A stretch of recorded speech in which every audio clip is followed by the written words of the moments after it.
Hi, this is Sean Peck, and I'm replying to Sarah Cope. I think it's interesting we talk about the equivalency theory because even though it's becoming online learning is becoming mainstream, I think it actually being equivalent is a relatively new concept.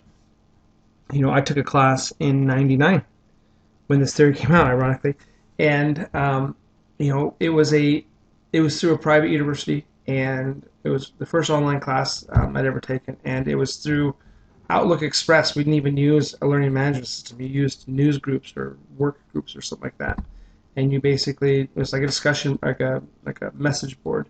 And then with the advent of Blackboard, WebCT, eCollege, there's all these learning management systems that have made it better to make it equivalent. And I think that it's important because you even talked about motivation in your post, but I think online learning is honestly more difficult on both parties, both the learner and the educator. A tremendous amount of work goes into building the class. Some schools are fortunate to have education technologists or course designers who will build the class, but I've never worked for a place that had that, so I don't know what that's like. So there's a lot of pre-work that goes into a class, and then obviously on the student side, there's all this work that has to go in. So one of the colleges I work for now, they're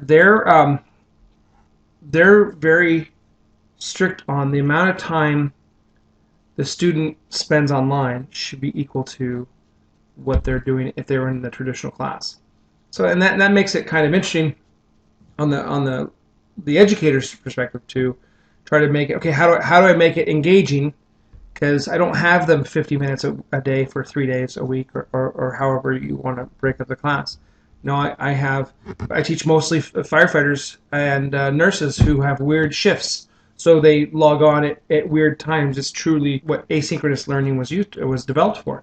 So you have to make it dynamic, and you have to make it equivalent is tough. You have to put the work in, but it can be done. I've been teaching online classes since 2008. I think it's good. I mean, I've passed all my audits, and I think we have a long way to go. To be honest with you, I think we're getting much better.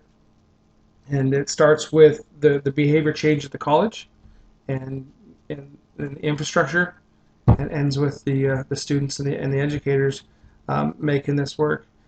This has been an interesting class, and I think your post was great, and I wish you luck in your future endeavors.